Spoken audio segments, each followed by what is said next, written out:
as far as I'm concerned, was a beautiful thing. It was something I didn't make it, but I heard that. I thought that was the greatest thing because people like you have abused our people so badly. The fake news like CNN, like the New York Times, and like others have abused our people. Wait a minute, be quiet. Have abused our people so badly, and you should be ashamed of yourself. You used to be a conservative. She was a conservative from Alabama. Can you believe it? But CNN, in particular, CNN. In today's video, Kaitlan Collins takes on Donald Trump in a tense exchange on CNN's The Source as they spar over the $1.8 billion anti-weaponization fund, allegations of political targeting, and growing uncertainty in Washington. While Trump stands by his claims, Collins pushes back with pointed questions and fact-based challenges, highlighting key inconsistencies in real time. Let's get into it. As you're about to hear in his answer here, the president seemed clearly irritated when he was asked earlier today why his administration says it is not moving forward with that $1.8 billion anti-weaponization fund, as they have called it. And just to note, as you're about to listen to this first exchange actually occurred before I had yet to ask the president a question. Can you explain why you decided to drop the anti-weaponization fund? So I love it. I think it's so important. This is a victim right here, but not only a victim, he was also a student of it. What happened to great people, great American people, the way they were victimized, the way they were savaged. You have suicides, they killed themselves, they went bankrupt, they were weaponized by the Biden administration, by a bunch of thugs, including Obama people, and like nobody's probably ever been. I mean, I can think of maybe 2 instances in this country where they've had it to somewhere that extent. I'm not even sure if it was so much. They were put in jail for long periods of time. They were accused of things that never happened. They had prosecutors that were radical lunatics, and their lives were destroyed. And frankly, we had a lawsuit that against us on the weaponization, where the judge, a radical left judge, ruled against it. And we'll see how that all works out. But a radical left judge ruled against it. But these people, their lives have been destroyed. Their families have been destroyed, many of them. I'm not just talking about a few people, many of them. I'm one of them. They raided my house, Mar-a-Lago. That never happened. Nobody ever thought of a thing like that. It turned out that it was a total fake. Everything about it was fake and corrupt. We have all the information. You know, the good advantage to sitting here is we can get information that you wouldn't get by what we have and what we are going to be showing over the coming weeks and months. You're not even going to believe. Some of you will believe it, like CNN will believe it because they knew what was going on. They're crooked as hell. CNN's a very corrupt organization, but with a corrupt reporter standing right there. Never smiles. She never smiles. She's a young, beautiful woman, never smiles. I never see a smile off her face. I see her standing there with hatred in her eyes, like she has hatred because we have borders, because we have a strong military, because we cut our taxes, because we do things that everybody wanted, and then we win our election in a massive landslide. We win 87% of the counties in this country. Nobody's ever heard of a thing like that. And that's because we're doing the right job. And we took a detour down to Iran because we can't let Iran have a nuclear weapon under any circumstances. We can't let that happen. So the reporters should be happy. They shouldn't be unhappy. They should be very happy. Because you know what we're doing? We're saving our country. Excuse me, Mr. President. What makes this exchange so interesting is the gap between the political rhetoric and the public record. The so-called anti-weaponization fund was never established as a fully funded compensation program, as it's being described. Instead, it stems from broader discussions about DOJ oversight and reforms that have been debated for years, particularly after investigations into surveillance practices and prosecutorial conduct. Following reviews like the Durham investigation and Inspector General reports, lawmakers from both parties called for stronger safeguards, including tighter FISA standards and improved oversight procedures. Those proposals focused on structural reforms, not large reimbursement funds. It's also important to note that broad claims of systemic government weaponization have rarely succeeded in court. While cases of prosecutorial misconduct and wrongful convictions have occurred, they are typically addressed through appeals and existing legal channels, not sweeping political compensation programs.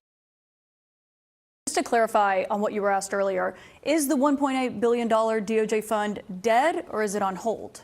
It's, I'd have to ask the lawyers, I don't know. I know one thing, the weaponization. But what's your Are you decision talking on about it? the weaponization fund? Yeah, what's your decision? The weaponization fund, as far as I'm concerned, was a beautiful thing. It was something I didn't make it, but I heard that. I thought that was the greatest thing because people like you have abused our people so badly. The fake news like CNN, like the New York Times, and like others have abused our people. Wait a minute, be quiet. Have abused our people so badly, and you should be ashamed of yourself. You used to be a conservative. She was a conservative from Alabama. Can you believe it? But CNN, in particular, CNN does such false reporting. But now they have new ownership, so maybe it'll straighten it out. I doubt it, but it's hard to straighten garbage out. But CNN has abused, and others have abused so badly. People, these are people that are great people that were destroyed. Their families have been destroyed. Many suicides. They committed suicide. People that went there with love. They went there with love. You know, when I made that speech early in the day, tremendous crowd. I hate to say because they'll say, oh, I was wrong on the number, but I believe it's the largest crowd I've ever spoken to by twice. The biggest crowd, I think, bigger than the inaugurations, bigger than anything. And there was so much love and friendship. It was the most amazing thing. People were crying. Attacks aside, the news there is the president defending this $1.8 billion fund while pushing questions about whether or not the door is permanently shut on it off to the attorneys in his administration. He himself never said whether or not it could potentially move forward. The fact that the administration has not done so and hasn't done so in writing, despite the fund being actually announced in writing, has not gone far enough for some Republican members of Congress, who are now issuing fresh calls to officially kill the fund themselves. In fact, the unprecedented use of taxpayer money has become so politically toxic that sources say many in the GOP were glad to see the issue taken off the table by Todd Blanche, or so they thought.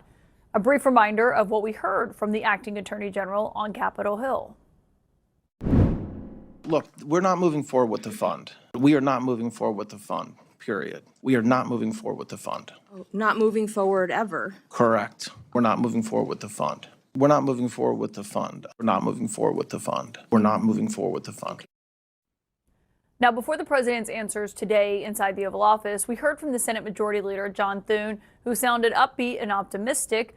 About an hour, actually, before the president spoke to reporters today, the Senate had voted to move forward on a critical first step on immigration funding for his enforcement and crackdown. It had been held up over this exact controversy. And it's perhaps the last major legislative win that the president will get before the midterm elections, which are exactly 5 months from today. But what the president told me today will now seem to hang over a marathon voting session that is set to start tomorrow.